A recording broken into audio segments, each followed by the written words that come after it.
La filosofía es algo así como la matemática de las palabras. Filosofar no es ni tan ajeno ni tan difícil. Un modo geométrico de refutación. Ahí tengo yo otra pregunta.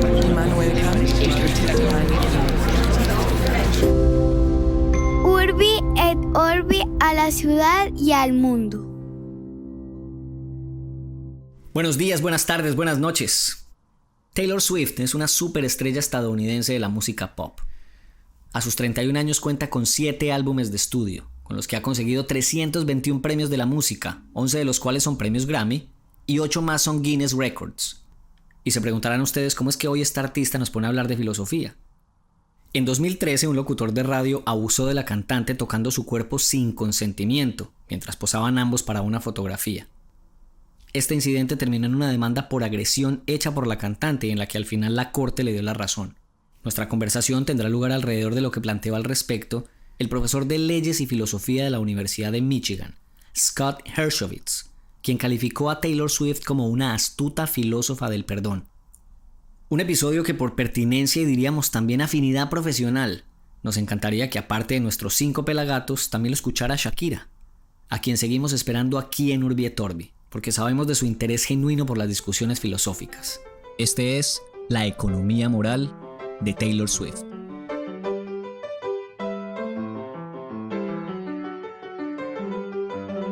Compañero David Zuluaga, ya casi salimos a vacaciones de Urbi et Orbi. Ya casi. ¿Qué hubo, Octi? ¿Cómo vamos? Bien, hombre. Sí. Todo tranquilo. Sí, aquí chupando más calor todos los días con este verano. ¿Usted es bueno para el calor o no? Yo no lo tengo tan claro.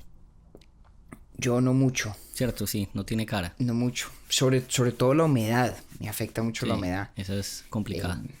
Nueva York es una ciudad muy húmeda. Entonces sale uno de la casa y al momento de salir no tiene sino deseos de volver a entrar al aire acondicionado y a bañarse. Sí.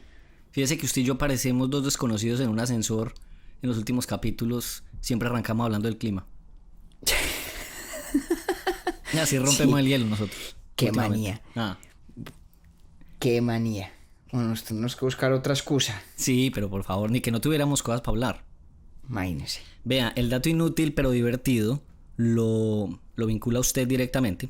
Cuénteme. Le voy a contar a los oyentes que David Zuluaga Martínez, por un lado, no sabía quién era Taylor Swift antes de llegar a un artículo que ya nos va a contar, pero al mismo tiempo fue él quien propuso el tema. ¿Sí o no? Sí, señor. Las dos cosas son ciertas. Que yo siempre me divierto mucho. Es un poco, yo debo confesar que es un poco mezquina mi actitud frente a su desconocimiento de temas de cultura pop, porque si usted hiciera lo mismo cuando yo expreso tantas veces mi ignorancia alrededor de la filosofía, pues viviría frustrado. En cambio usted siempre me celebra todo. Pero es que lo que pasa es que uno creería que el conocimiento de ciertas cosas de cultura pues popular se dan casi, pues, digamos, por ósmosis, ¿no? Pero vea que no. Y no, yo me pierdo mucho de eso. ¿Y sabe qué? Yo creo que tiene que ver con el hecho de no escuchar radio. Eso puede tener sentido, es verdad. Porque si yo no conozco un cantante o una cantante contemporánea, pues obviamente no voy a ir a buscarla. Y si no escucho radio no me la encuentro o no me lo encuentro. Vea, pero usted nunca llegó a preguntar cuántos eran los Juanes. Tampoco llegó a tanto. No. Ah, bueno. No. Porque además en esa época sí escuchaba radio. Ok. En Colombia escuchaba mucho radio. Sí. Fíjese que aquí en Estados Unidos la verdad es que no. Bueno, eso explica probablemente porque usted no sabía quién era Taylor Swift, y usted pues menos va a saber quién es la mejor amiga de Taylor Swift. No. Se llama Selena Gómez. ¿Sabe quién es Selena Gómez o no? Me parece que María Cristina sí me la ha mencionado. Sí, bueno. Esa es muy importante que usted la tenga presente. Bueno, yo de eso sé muy poquito. Pero lo bueno del cuento además es cómo vine yo a saber de Taylor Swift. Exactamente. Que ahí vamos a entrar de una vez. Claro. En ya hoy en día sé que es una de las cantantes pop más importantes del mundo. creo que empezó como cantante de música country, ¿no? Así es, sí, a muy temprana edad, a los 13 años ya estaba cantando y a los 16 ya creo que grabó. Pues yo tampoco sé si sea un gran conocedor de Taylor Swift. Me gusta su música, pero no la he seguido pues tan de cerca, pero sí, por ahí vamos bien. Y fíjese, yo sigo sin poder decir si me gusta o no me gusta su música, porque lo que me gusta de Taylor Swift tiene muy poco que ver con su música y mucho con un artículo del New York Times del 2019 que me la puso en el radar. Sí. ¿Cómo le parece que me encontré una columna ya hace un par de años, pues en el 19, Sí. de un filósofo que se llama Scott Dershowitz? Y Dershowitz tenía un artículo cuyo título en inglés era Taylor Swift, Philosopher of Forgiveness. Uh-huh. Taylor Swift, filósofa del perdón. Así es. Y yo, caramba, pues yo no conozco ninguna filósofa que se llame Que se Taylor llame Swift. Taylor Tengo Swift. que leer esto. Yo no sé de qué me estoy perdiendo. Bueno, Dijo usted, ¿era que es una colega de la profesora Jarvis Johnson o qué? exactamente, supuse yo algo por el estilo. Thompson, y no estaba muy Johnson, equivocado. Thompson, perdón. Exacto, y estaba yo muy equivocado. Entonces me puse a leer el artículo, que es la excusa para esta conversación hoy con usted, Octi, porque me parece un artículo genial. Cuenta lo siguiente. Dice el Que en una corresponsal. entrevista, dice el corresponsal, dice el señor Scott Dershowitz, que en una entrevista con una cadena de televisión en los Estados Unidos, le preguntaban a Taylor Swift que qué opinaba del perdón. Y entonces dice ella, palabras más, palabras menos, mal traducido aquí por mí, dice que la gente habla mucho de que hay que perdonar, de que hay que olvidarse para superar las cosas. Y pues no, más o menos es la respuesta de ella. Que eso es carreta, que uno no todo lo tiene que perdonar y no todo lo tiene que olvidar. Y entonces cuando empecé ya a leer este artículo dije, oiga, pues muy curioso que una figura tan popular, una figura de la música como Taylor Swift, pues diga una cosa que parece ir en abierta contradicción con esas verdades que parecen consabidas de a puño, como aquella de que uno las cosas para poder dejarlas ir tiene que olvidarlas o tiene que perdonarlas. Y dice Swift que no. Y además echa Scott Dershowitz en el artículo un cuento que a mí me parece buenísimo. Buenísimo. Usted pues lo leyó también. Se me escapan a mí los detalles. Usted se lo sabe mejor, pero me parece que tuvo un pleito con un tipo que trabaja en una emisora de radio, ¿cierto? Así es, en el 2013. Sí, con un tipo de nombre David Mueller, Uh-huh. que se sobrepasó con ella, y físicamente me parece que le tocó la cola, pues sin su permiso, ni mucho menos, sin su consentimiento. Así ¿no? fue. Incluso pues está la foto que da testimonio de lo que pasó, de lo que usted acaba de describir. Bueno, fíjese que yo no sabía eso. Bueno, ahí está la foto del tipo siendo abusivo y irrespetuoso con Taylor Swift. En la cual se ve además claramente la incomodidad en la expresión de Taylor Swift. Bueno, pues como es apenas natural, ¿no? Claro. Y bueno, yo no me sé bien los detalles del cuento, creo que usted se lo sabe mejor. Pero básicamente el asunto entre Taylor Swift y David Mueller con ocasión de ese acto de abierto y respeto terminó en que Taylor Swift lo demandó al tipo por, diríamos en español, probablemente daños y perjuicios. Creo que la acusación formal en inglés era de battery, me parece, o assault, Sí, battery. que es una forma de transgresión, battery, ¿no? Que es una forma de transgresión física. Y lo demandó tasando los daños en $1. Uh-huh. Pero fíjese usted que además antes de eso hay un pedazo de la historia que es bien importante. Después de que pasa esto, que queda la foto y demás, Taylor Swift se queja con, digamos, la compañía radial a la cual este señor pertenecía, para la cual trabajaba, David Mueller como DJ. Eso termina, después de un tiempo, en el despido de este señor. Entonces es David Mueller el que demanda primero a Taylor Swift por $3 millones. Hazme el favor. Es ahí Descarado. cuando Taylor Swift decide contrademandarlo, y no por 3 millones, sino por $1 solo, porque ahí lo que importaba era la reparación, que es de lo que vamos a hablar nosotros. berraca, ¿no? Entonces, me leí Que ahí le iba a ese decir yo, artículo. perdón que lo interrumpa, ahí le iba a decir yo, no sé si la música no le gusta, pero varias de las letras de Taylor Swift son bastante contundentes, digamos, abordando temas densos, que de pronto a usted se le podría llamar la atención por ahí, al menos como la lírica de sus canciones. Algunas son bien, digamos, la composición lírica es bastante inteligente también. Bueno, fíjese, me quedo con esa inquietud y le Sí. quedo debiendo una opinión sobre su música, que todavía debo confesar no he escuchado yo con ningún detenimiento.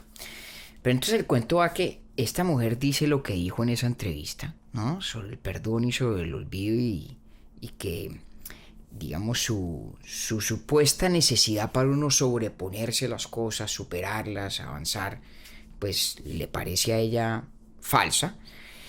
Y luego remata con este cuento de la demanda contra David Mueller por $1, que es evidentemente un acto simbólico, ¿no? Pues es una mujer que debe ganar millones y millones de dólares anuales, supongo yo. Sí, con seguridad.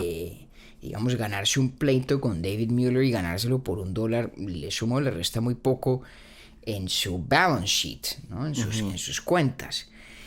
Y no obstante lo hizo. Y seguramente fue más lo que pagó en abogados para llevar la demanda que lo que obviamente le iba a pagar David Mueller al cabo del proceso, ¿no? Estoy seguro que tuvo que haberle pagado mucho más a los abogados que $1, ¿no? Sí, Estuvo total. dispuesta a asumir incluso, digo yo aquí, presumo, un costo neto, una pérdida neta, con el fin de hacer eso. Y me he quedado yo pensando en ese tema, Octavio, porque me parece que es una de esas preguntas importantísimas de la filosofía y especialmente difíciles de dilucidar, además de ser muy concreta, muy real, que es el tema, o mejor, la familia de temas dentro de la cual están el resentimiento, el perdón, la pena, el castigo, que es toda una dimensión de las relaciones interpersonales. Nosotros aquí hemos hablado sobre la amistad, hemos hablado sobre el amor, hemos hablado sobre las obligaciones que nos debemos unos a otros en ciertos contextos, ¿cierto? Sí. Pero hay toda una dimensión, podríamos llamar, negativa de las relaciones interpersonales que pasa por unas actitudes bien distintas. Actitudes de ese tipo. El resentimiento, el castigo y en la cercana vecindad del fenómeno del perdón, ¿sí? Entonces se detiene uno a pensar en estas conductas, en estas actitudes que tenemos los seres humanos entre unos y otros. Y piensa uno también en, pues precisamente este tipo de mensajes que perviven en la cultura popular, esos mismos que Taylor Swift desafía en su respuesta en la entrevista en televisión, ¿no? Acerca de la importancia del perdón, de lo malo que es el resentimiento, de que todo hay que olvidarlo y superarlo, etcétera, etcétera. Y me parece a mí que es muy fácil perder de perspectiva cuán importantes son esas actitudes negativas en el ecosistema total de las relaciones entre seres humanos, entre personas. Y pienso mucho yo en un filósofo del que le he hablado a usted a veces, que se llama Peter Strawson. Uh-huh. Incluso hemos dicho que nuestro próximo taller de lectura, que será el segundo, ¿no? Hicimos uno sobre Nietzsche el año pasado y estamos muy pendientes de hacer uno nuevo. Hemos coqueteado con la idea de hacerlo precisamente a partir de un ensayo de Peter Strawson. Un ensayo muy famoso que se llama Freedom and Resentment, Uh-huh. La libertad y el resentimiento. Y me viene a colación por la siguiente razón. Strawson dice una vaina que a mí me parece eminentemente cierta. Y es que las personas nos relacionamos con otros agentes, ¿sí? Con otras entidades del mundo que son personas, de una manera muy distinta de cómo nos relacionamos con, por ejemplo, las calamidades naturales o los desastres naturales. Sí. ¿Sí? Cuando un tornado o un huracán arrasa con mi casa, digamos que eso es un infortunio infinito, dolorosísimo, pero no es algo de lo que yo pueda culpar a nadie. Fíjese que es imposible resentir al tornado, literalmente sí. hablando. El tornado no es un objeto frente al cual yo pueda tener lo que Strawson llama actitudes reactivas. Sí, no hay lugar siquiera a la desaprobación. No hay lugar a la desaprobación, exactamente. Lo único que cabe frente al tornado es lo que Strawson llama actitudes objetivas. Ok. ¿No? Y cuando usted mira el infortunio, la calamidad o el sufrimiento incluso, y observa en sus causas objetos o entidades del mundo que son como el tornado o como el huracán, usted adopta precisamente una actitud objetiva. ¿En qué consiste esa actitud objetiva? Consiste en entender la causa, Sí. ¿cierto? Con el fin, dice Strawson, de manejarla, tratarla y controlarla. ¿Sí? Usted no puede razonar con el huracán ni con el tornado. No puede censurarlo. O mejor, no puede a menos que tenga una visión animista del mundo, ¿no? Si usted cree que el tornado o el huracán está alentado por algún espíritu maligno, Claro, es un castigo de los subyace, dioses y demás. Ajá, sí. pero eso es distinto. Sí.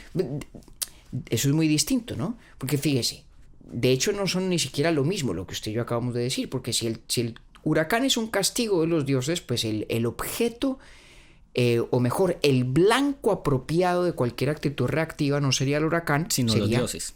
Los dioses, Ajá. exactamente. Sí. Y si usted es animista y usted cree que las cosas del mundo son entidades más o menos personales, ¿sí?, que tienen almas, por así decirlo, en ese caso, pues usted podría resentir al tornado o al huracán porque más o menos los ve como si fueran unas especies de divinidades con voluntad.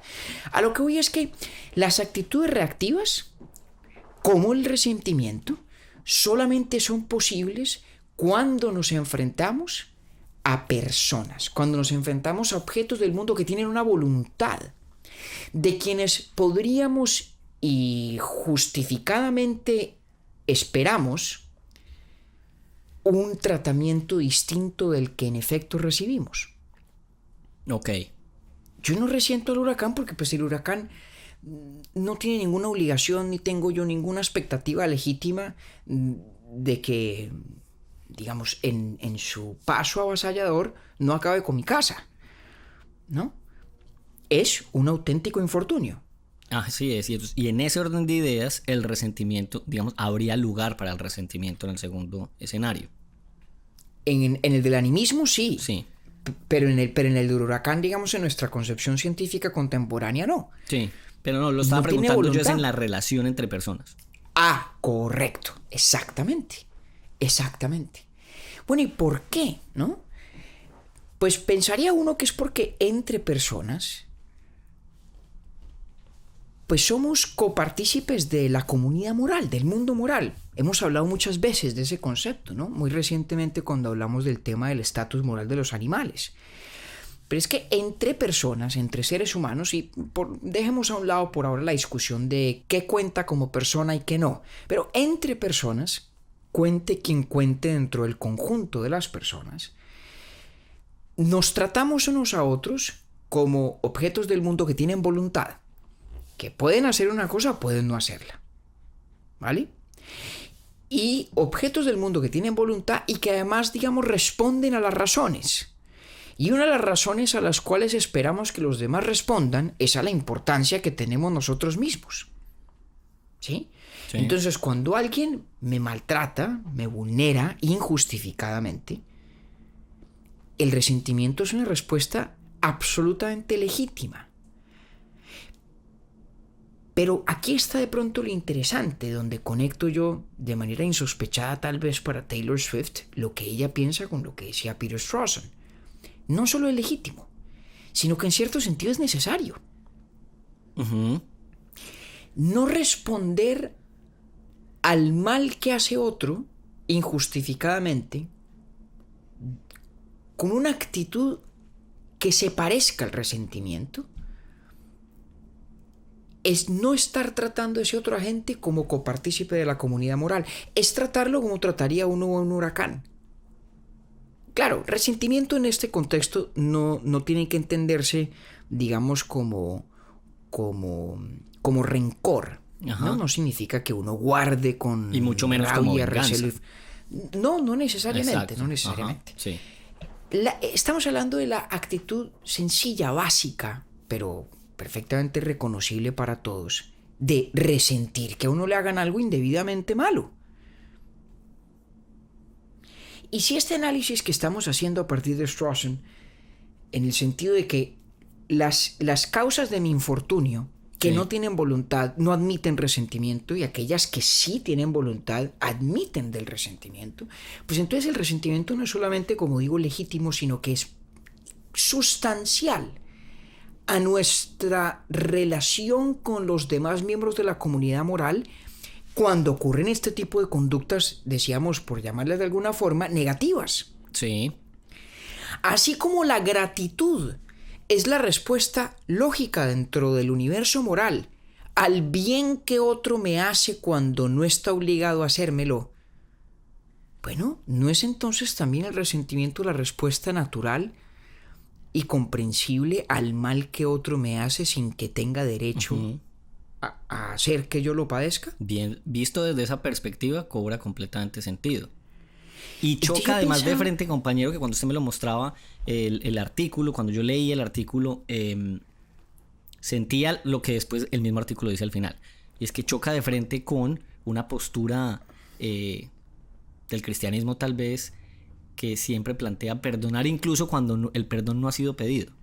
Hay como una obligación moral ahí que ella misma rebate y demuestra por qué no. Para allá vamos. Entonces, sigamos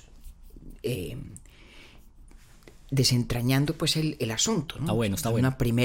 Una primera y muy exploratoria aproximación a este tema que es bien importante y bien complejo. Entonces, yo sí creo que hay algo allí, ¿no? En esa idea de que el resentimiento y de pronto las actitudes que se le parecen juega de hecho un rol importantísimo en nuestra vida moral y en nuestra vida psicológica, porque es, diríamos, la contraparte negativa de una cantidad de actitudes que a nadie nunca se le ocurre decir que uno no debe tener.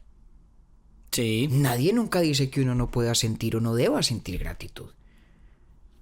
Pero si la gratitud es responder al bien que me hace un objeto del mundo cuando lo veo como persona, sí, tendría que haber entonces también una diferencia entre cómo reacciono yo al mal que me hace un objeto en el mundo cuando ese mal proviene de un objeto que tiene voluntad, que es persona, a diferencia de los desastres naturales, que es el ejemplo que hemos estado utilizando.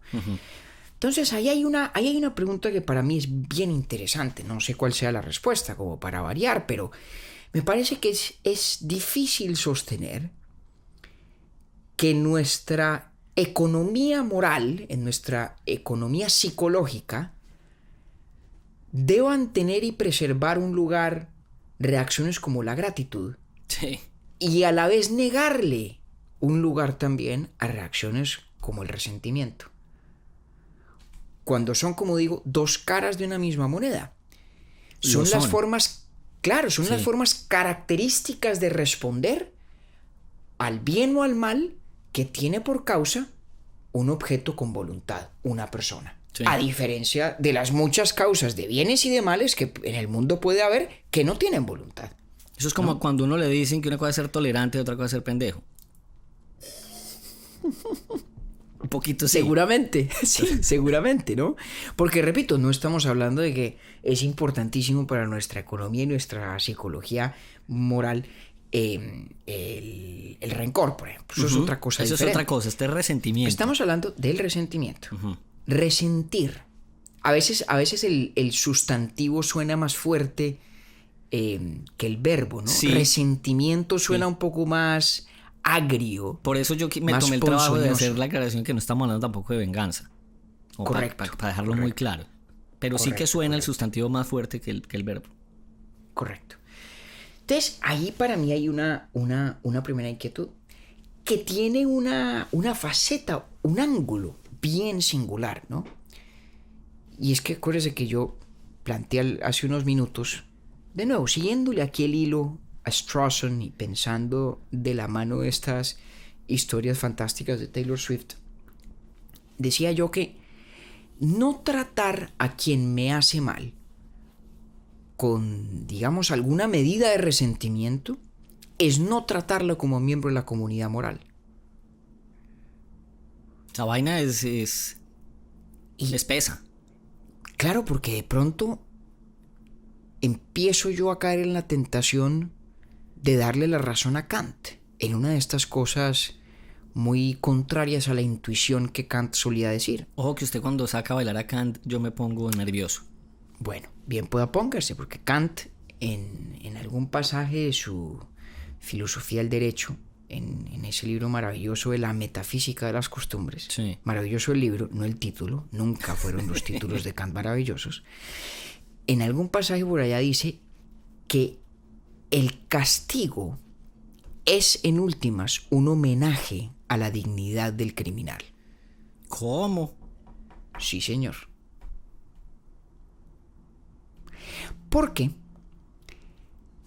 la noción del castigo solamente tiene sentido cuando estamos hablando, repito, de un objeto del mundo que tiene voluntad, de una persona.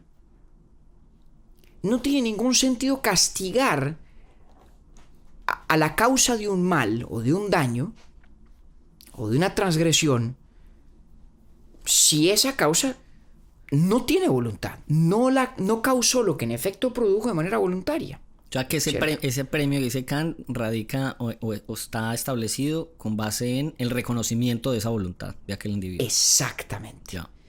Es decir, castigar a alguien supone y a la vez representa el reconocimiento de la personalidad de ese alguien, de que ese alguien es persona. Sí. Y es al menos en ese sentido que creo que Kant tiene algo de razón. Tiene algo de razón. El que está allende todo castigo, a quien eximimos por completo de toda sanción, es únicamente a quien en alguna medida también despersonalizamos. Fíjese que incluso en el derecho se utiliza la categoría de la incapacidad, ¿no? Cuando Sí. una persona carece de las facultades cognitivas, por ejemplo, para actuar de manera voluntaria, la juzgamos incapaz. Exenta de castigo y exenta de sanción por incapaz. Porque falta un elemento esencial, digamos, para la plena personalidad, que es el goce de las facultades cognitivas y volitivas que nos hacen persona. Entonces, leyendo y releyendo este artículo, me sorprendí a mí mismo, Octi, en un extrañísimo crescendo de pensar que el resentimiento es legítimo, a pensar que tal vez es tan apropiado como la gratitud, a pensar incluso en que tal vez tenga una dimensión incluso obligatoria, como reconocimiento de la personalidad de aquel quien que es causa el objeto, daño. exactamente, quien es objeto o blanco legítimo del resentimiento. Y no creo yo que Taylor Swift hubiera sospechado jamás que sus comentarios terminaran en una línea directa vinculándola con Kant. No sé, a lo mejor sí, pero a lo mejor no se lo habría imaginado. Porque sí que Y establece entonces, después lo que dice la Corte y es, todo lo que usted acaba de decir coincide perfectamente con la decisión de la Corte. Y es, nadie tiene derecho sobre el cuerpo de una mujer distinto a ella misma. claro. Digamos que la decisión de la Corte, pues, pensaría uno, tendría que ser más o menos obvia, ¿no? Sí. Es una transgresión que no tiene ninguna discusión. Viola, digamos, el dominio que Taylor Swift tiene, como tenemos todos nosotros, sobre su propio cuerpo, sin su consentimiento. Es en ese sentido un acto literalmente de violencia. Y pues por eso la Corte condenó al señor David Mueller. Pero a mí lo que me parece más interesante que la decisión misma de la Corte, Octi, es la decisión de Swift de demandarlo. Claro. Salgamos por un segundo del precedente de lo de los $3 millones que el tipo reclamaba antes de que ella pusiera la contrademanda. tal vez porque me cayó muy bien a partir de este artículo, quisiera yo pensar que aún sin esa demanda, ella también lo habría demandado a él también por $1. Es válido Permítame esa pensarlo así. conjetura. Sí, es válido. Permítame la conjetura. Y entonces, al menos una cosa queda clara de esa conducta. Para Taylor Swift, y creo que no es la única, y creo que no está sola, evidentemente, el acto sancionatorio era bastante más importante que la severidad de la pena para el transgresor. Sin duda alguna. Evidentemente el dólar de la demanda en cuestión tiene un rol fundamentalmente simbólico. Uh-huh. ¿No? Y me parece que en eso Taylor Swift seguramente tuvo instintiva y emocionalmente una intuición que yo creo que desde el punto de vista filosófico e intelectual tiene todo el asidero del mundo. Y es que la institución del castigo en la vida social y en las relaciones interpersonales juega el rol esencialísimo de hacer concreta y manifiesta en la vida común la realidad de las fronteras morales que nosotros nos trazamos. ¿Sí? Como partícipes de la comunidad moral, como personas que nos relacionamos entre nosotros, tenemos un código de conductas, unos límites, cosas que se deben hacer, pero sobre todo cosas que no se deben hacer, ¿cierto? Y fíjese que esa idea de que algo no debe hacerse es muy singular, porque no significa que sea imposible que algo se haga, ¿ya? Si yo digo, hombre, no se debe robar, evidentemente eso no significa que sea imposible robar. Pues claro que es posible. Sí. Ladrones es lo que hay. Entonces, ¿qué tipo de absoluto es esto de las prohibiciones morales? Es un absoluto, podríamos llamar, normativo o ideal, que los seres humanos en comunidad tratamos de imponerle al mundo, ¿sí? Tratamos de configurar un mundo social compartido que se ciñe a esos límites, que son nuestros, en el sentido de que no están, no se manifiestan en lo que es física y literalmente posible o no hacer. ¿Es literalmente posible robar? Claro que lo es. Sí. Y construir una vida social que tenga, digamos, cánones éticos o morales compartidos es, en cierto sentido, el tratar de hacer imposible que se pueda robar a partir de nuestras propias instituciones. Y una de esas instituciones es precisamente la del castigo. Hay muchas filosofías del castigo, ¿no? Y ahí se suele decir que hay dos grandes familias. Hay unos que dicen que el castigo lo que busca es la disuasión de las futuras transgresiones, ¿cierto? Es la visión utilitarista del castigo. Sí. ¿Sí? Castigar a Octavio no tiene nada que ver con si Octavio merece o no ser castigado. Tiene todo que ver con si el castigo de Octavio evitaría que otros en el futuro transgredan de la misma manera como Octavio transgredió. Sí. Esa es la justificación, llamémosla prospectiva del castigo, ¿sí? Es en función de las consecuencias futuras que tenga. Típicamente utilitarista. Sí. Y hay otra justificación típicamente kantiana. Ya se da usted cuenta del patrón, ¿no? Okay. La filosofía moral. La mayoría de las cosas suelen estar del lado de los utilitaristas o del lado de Kant. A veces emergen por allí los teóricos de la virtud como Aristóteles. Y uno se la pasa como un ping-pong de un lado para otro. Ah, sí, y a veces de pronto a tres bandas, ¿no? Con la tercería de la teoría de la virtud, pero básicamente entre esos dos. Y un tipo como Kant dice, no, señor. El castigo, su justificación, su lógica, su importancia, su peso moral, no tiene nada que ver con las consecuencias que produzca. Tiene todo que ver con el merecimiento de la persona que es objeto del castigo. Entonces Kant diría, a diferencia de un utilitarista, que castigar secretamente a alguien que lo merece es perfectamente legítimo. Creo Ok. que diría incluso obligatorio. Para el utilitarista un castigo secreto es casi una contradicción pragmática. Claro. ¿Para qué castigo en secreto? El propósito del castigo es que se sepa que estoy castigando, para que los otros cojan escarmiento, como dicen en la costa, Sí. ¿no? Y Kant diría otra cosa, ¿no? No solamente el castigo secreto tendría sentido, ¿sí? Sino que el beneficio que podría conllevar un castigo injustificado jamás lo redimiría. Para los utilitaristas siempre está la tentación de castigar a alguien injustificadamente si ese castigo fuera a tener el efecto de evitar todo delito futuro, Ok. ¿no? Si yo soy utilitarista y al final del día en mi libro de contabilidad de los beneficios y las consecuencias negativas de las cosas, pues bueno, pongo en la columna lo negativo, caramba, castigó a un inocente, y pongo en la columna de lo positivo, pero todo el mundo se dio cuenta, todo el mundo está muerto del susto, nadie va a volver a transgredir. Hombre, capaz que al final las sumas y restas me dan a favor del castigo del inocente, ¿no? Obviamente no estoy siendo del todo justo con los utilitaristas, que son muy conscientes de este problema, han tratado de resolverlo, pero bueno, ese no es el tópico que nos ocupa. Esto es para ilustrar como dos formas bien distintas de concebir el castigo. Okay. La prospectiva, que piensa en las consecuencias, y lo que se llama a veces la filosofía retributiva, que piensa en el castigo como la justa y proporcionada retribución de lo que esta persona, entre comillas, merece. Y merece en un sentido que no tiene que ser demasiado robusto, ¿no?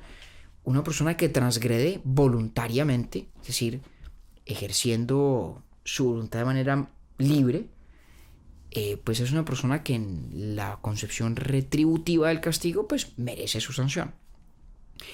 ¿A qué voy yo con todo esto?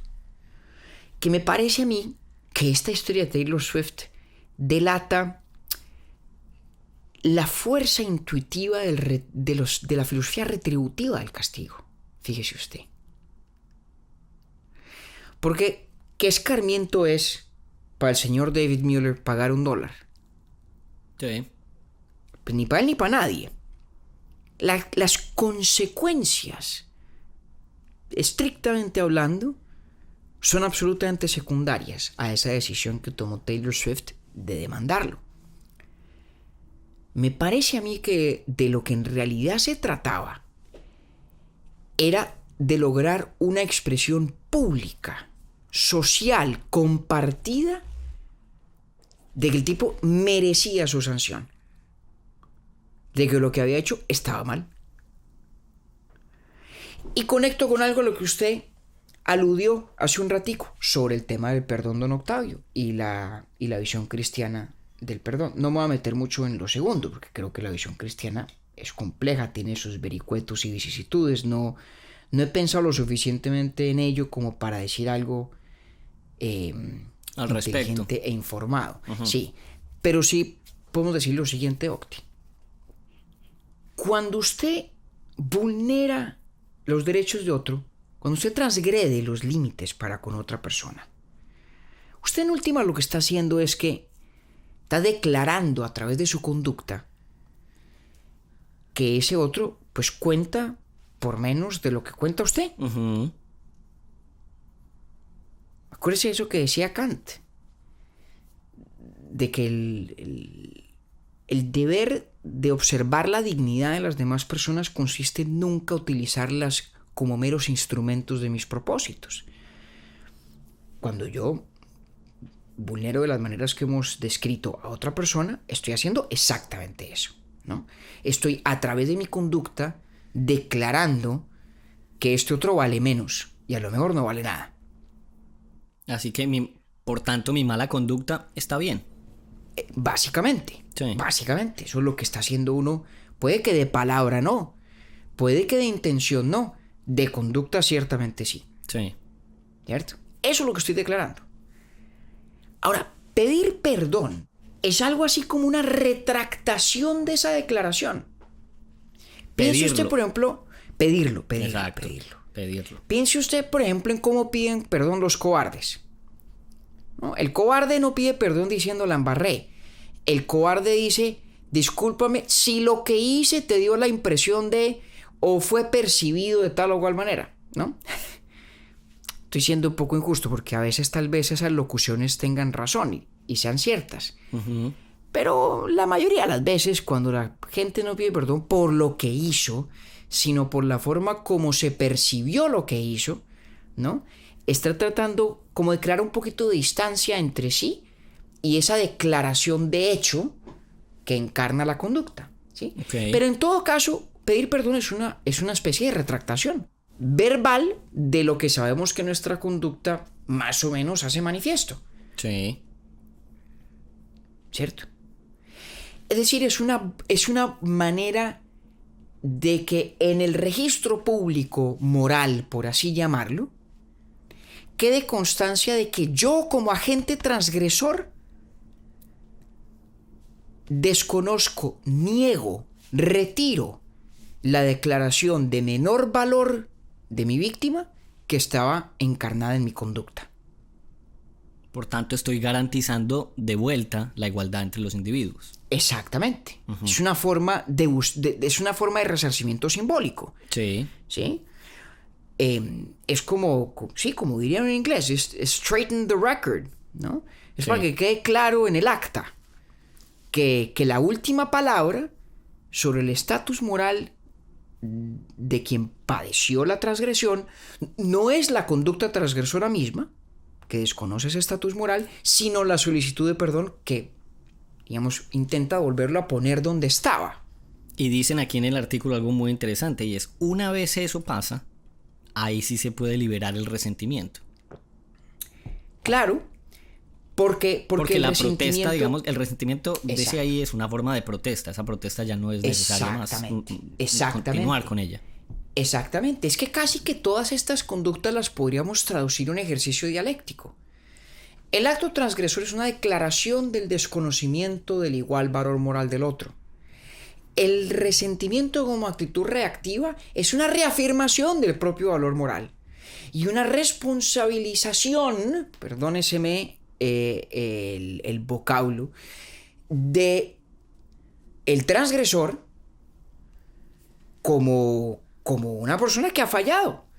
Ajá. Y que ha fallado públicamente, a la luz de todos.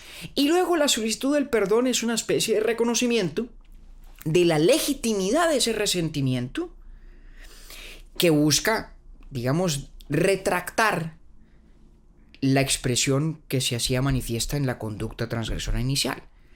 Y entonces aceptar disculpas significa básicamente aceptar esa retractación. Y fíjese que cuando uno lo piensa desde esa perspectiva, en esta complejidad de la dialéctica moral, de los símbolos que van y vienen entre personas, me parece a mí que emergen dos cosas muy singulares, Octi.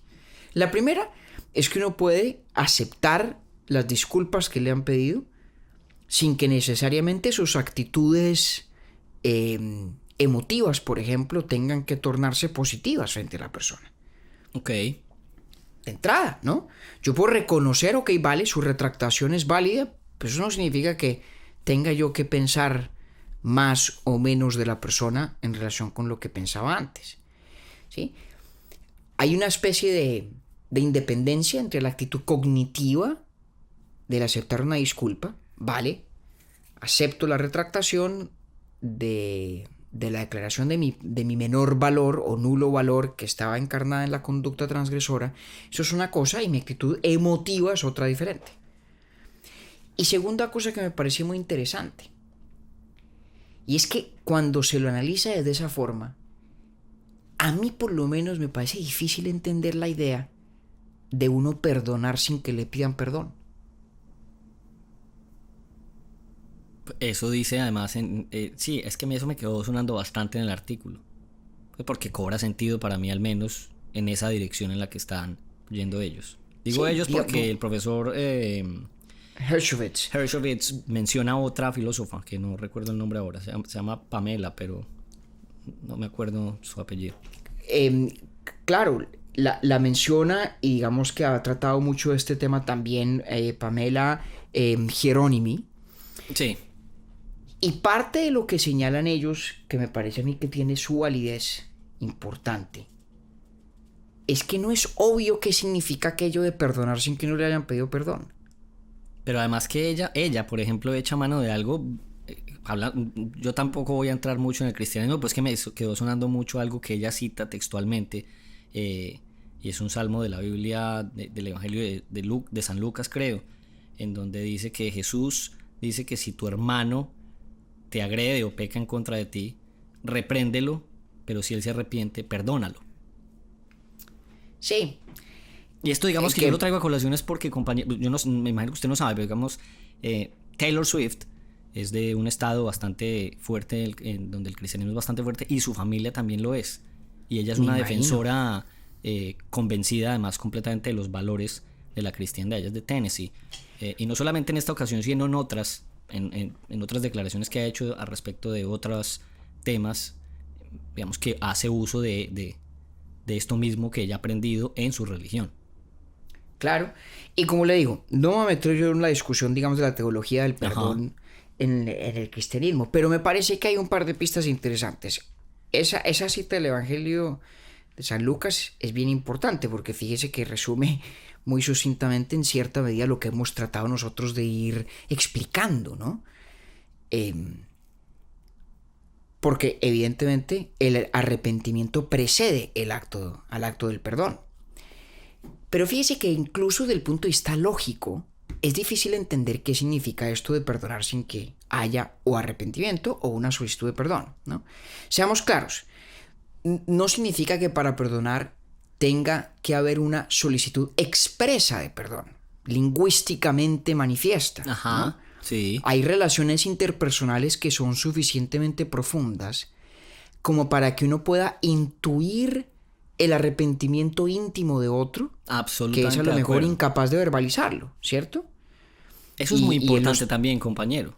Claro, y eso ocurre mucho. Incluso yo creo que muchas veces cuando la gente habla de que ha perdonado de pronto a un familiar, a un padre, una madre, póstumamente incluso, sí, seguramente tiene algo más o menos así en mente, ¿no?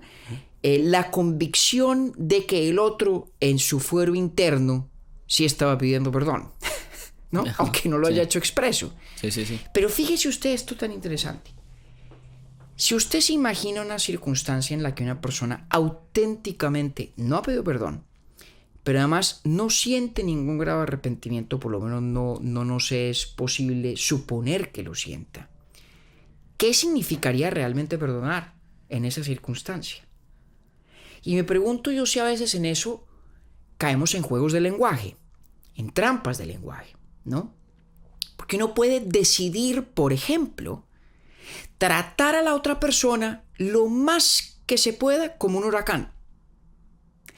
Despersonalizarlo tanto como sea posible, conceptualmente, al punto en que ni siquiera sea objeto de resentimiento y por lo tanto ni siquiera haya lugar o necesidad del perdón.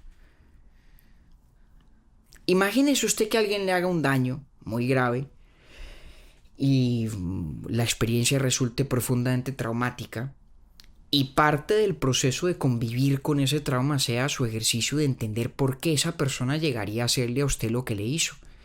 Y capaz que usted termina concluyendo, no, es que esta persona se crió en tal o cual circunstancia, es lo único que vio, fue el único ejemplo que recibió, estaba más o menos determinado a hacer lo que hizo.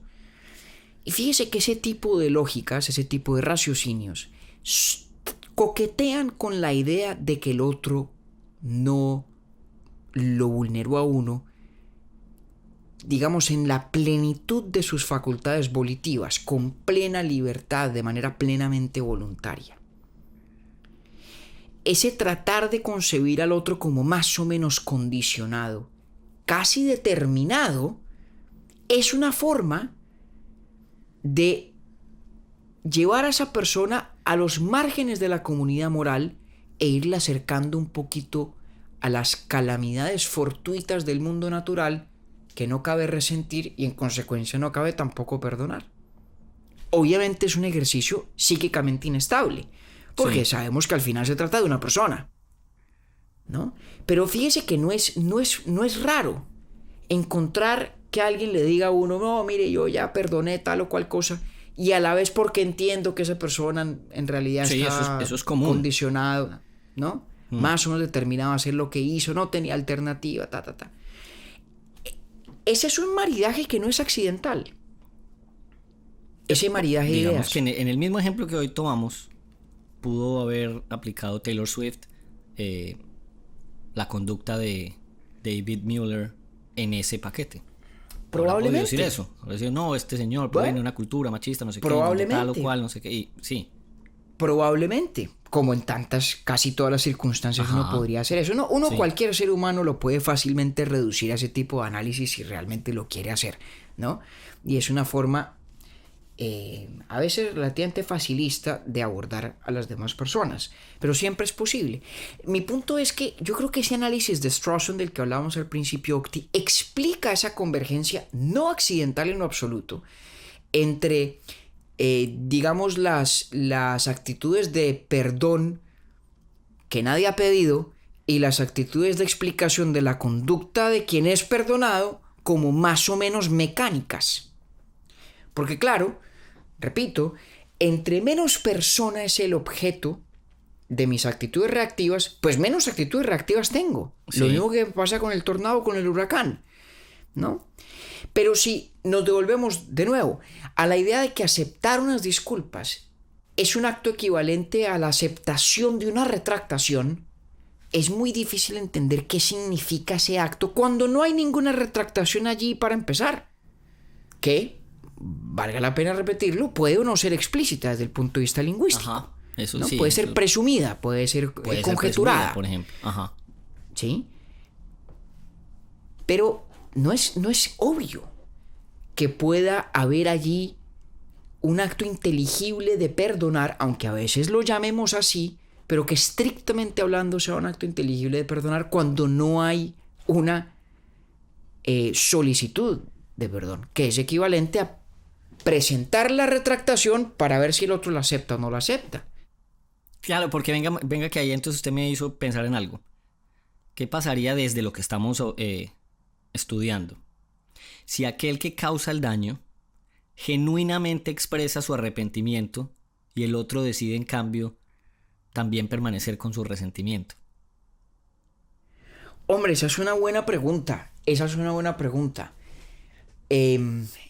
Intuitivamente, y esto es algo en lo que tendré que pensar un poco más, echémosle cabeza para un futuro capítulo. Es que me dejó, eso me gustó porque me puso a pensar en ese otro escenario. Sí, yo creo que hay como dos lecturas que hay que darle a eso. Recuerde que todos estos fenómenos de los que hemos estado hablando son fenómenos relativamente públicos. Sí. La moral humana se vive en público. Es un fenómeno público, intersubjetivo, entre personas, ¿no? Entonces, por una parte, digamos que la auténtica solicitud de perdón que pueda proferir alguien es un mensaje que tiene dos destinatarios. Tiene un destinatario principal, que es la víctima ofendida, ¿no? Sí. Pero tiene un destinatario secundario, no en importancia, pero sí, digamos, en primacía, que es todo el resto del mundo. Y aunque ese encuentro de perdón no prospere entre las dos partes a quienes directamente atañe, no deja de ser importantísimo para la comunidad moral como un todo, ¿no? Porque el personaje que pide perdón, aunque no logre que se lo concedan, de todas formas sí está, suponiendo que su arrepentimiento sea legítimo, sincero y se perciba como tal, sí está exitosamente, por así decirlo, reincorporándose a la comunidad moral compartida con los demás. De ahí a qué berraquera eso. Pero, y ahora sí me voy a lo que creo intuitivamente, creería yo que en la mayoría de los casos es una prerrogativa exclusiva de quien ha sido objeto de la transgresión o víctima de la transgresión el efectivamente perdonar o no. Es una pregunta interesante. ¿En qué circunstancias puede de pronto una comunidad humana perdonar aunque no lo hagan las personas directamente afectadas por una conducta transgresora? Tal vez en realidad se trate de que son dos formas de perdón diferentes, o sea, están perdonando dos cosas distintas. Sí, por ejemplo, el indulto en una pena. Por ejemplo, digamos, yo de golpe si soy muy amigo suyo, a usted alguien le hace algo muy malo, ¿no?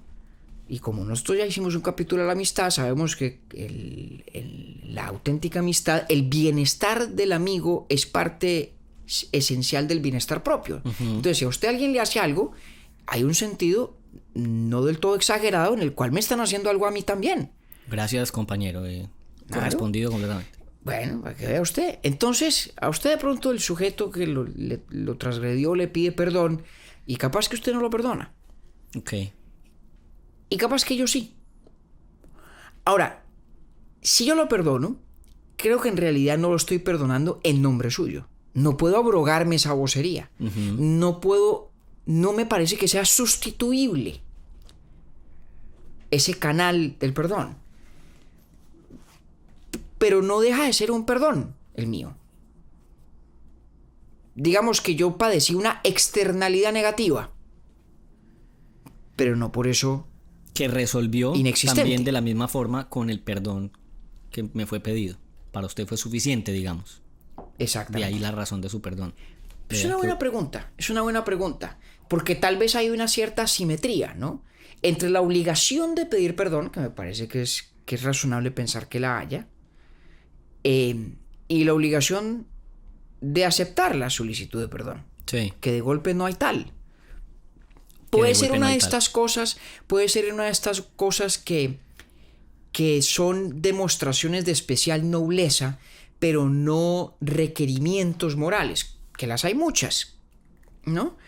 Eso es como los deberes de generosidad o de caridad, que seguramente hay un mínimo de generosidad que es obligatorio, y hay máximos de generosidad que no son obligatorios, sino que son especialmente excelsos, admirables, magnánimos, moralmente honoríficos, digamos. Sí. Tal vez algo así ocurra. Yo siento que a esto volveremos en algún momento cuando hagamos un capítulo sobre la justicia. Claro. Después le cuento Bueno, por qué, porque además que tengo una cosa ahí en la cabeza, pues ya no acabó el tiempo. Pero está no bueno. abusemos. Oiga, ¿qué tal si nos ayudan aquí nuestros pelagatos, urbinautas? Este capítulo pues es para que lo escuche Shakira, ¿o qué? Es como por afinidad y colegaje. Hombre, pues ya ve usted que sí, porque, ¿cómo así? Es un capítulo sobre su colega Taylor Swift, Claro.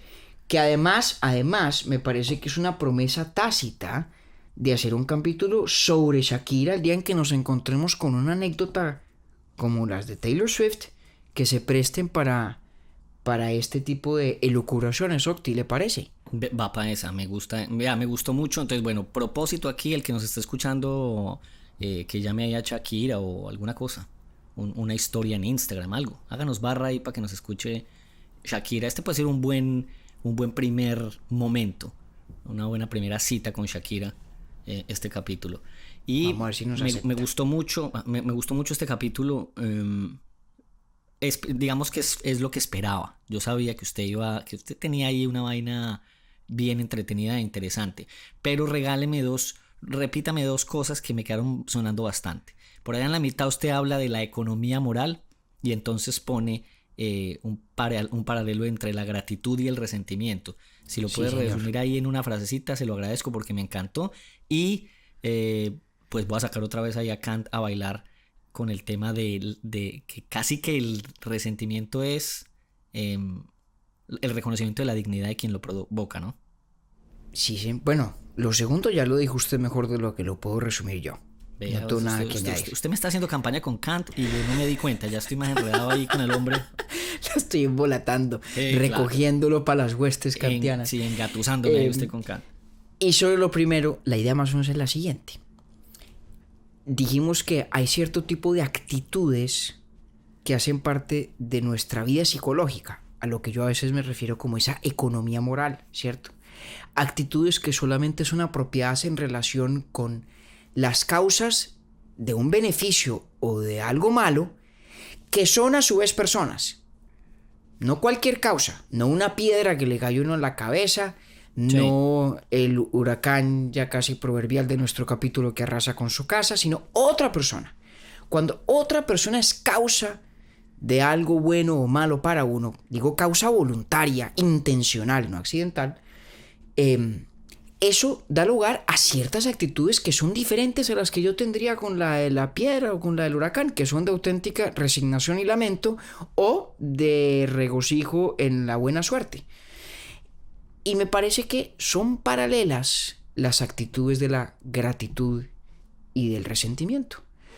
Yo guardo gratitud por quien me hace un bien que no le era obligatorio, como justificadamente resiento quien me hace un mal que no le era permitido. Son las dos caras de la misma moneda, de responder a las consecuencias de las conductas voluntarias y libres de otra persona. Solamente con la diferencia de que unas consecuencias son beneficiosas y otras no. Pero muy difícil pensar que se pueda abandonar una cara de la moneda y no la otra. Sí, es que eso me resultó bastante interesante y con muchísimo sentido además. Gracias, compañero. Ahorita que nos vamos a ver en Nueva York otra vez un par de semanas, entonces la tarea es que se aprenda 3 títulos de 3 canciones de Taylor Swift. Uy, caramba. Listo. Bueno, entonces en ese caso voy a pedirle a todos los urbinautas pelagatos que nos escuchan y que a lo mejor disfrutan de la música de Taylor Swift, que me sugieran 2 o 3 canciones a través suyo por Instagram, a ver si me aprendo 2 o 3 que además sean de las buenas. Tenemos varios fans y varias fans de Taylor Swift en Instagram, según lo que me han contado por ahí en las historias que hemos puesto. Nos queda un capítulo más y terminamos la 3ª temporada, a nuestro modo de ver de la mejor manera, porque tiene mucho sentido el tema, que no vamos a hacer anuncio todavía, con que terminemos y nos vayamos a vacaciones, ¿sí o no? Así es, don Octavio. Bueno, compañero, una hora. Venga, yo necesito jalarle a usted las orejas en una cosa, a nombre de La Abejita con Ave y la Real Academia Española. ¿Qué cosa? Porque fe de ratas sí es una forma aceptada, compañero. Ah, señor, vea usted. De pronto usted estaba pensando en latín estrictamente. Sí. Sí. Yo es que después de eso no, hiperventilé toda la noche. Y entonces dije, no, ¿cómo así? Entonces... Mejor dicho, pequé yo por hipercorrección y, ¿por qué no decirlo? La RAE por facilista, porque en latín es sin la S. En latín sin la S, en español con la S. Vea usted. Bueno, feliz año. Vea usted. Bueno, señor. Un abrazo. Un abrazo, Nocti. Chao, compañero, gracias. Urbi et Orbi es producido por Bielo Media, con la música original de Felipe Durán, la coordinación general de Camilo Zuluaga y la dirección creativa de María Cristina Pimiento. Agradecemos especialmente a Luchi y Titín por la voz del cabezote y nuestro logo. Nosotros somos David Zuluaga y Octavio Galvis. Feliz día, feliz tarde o feliz noche.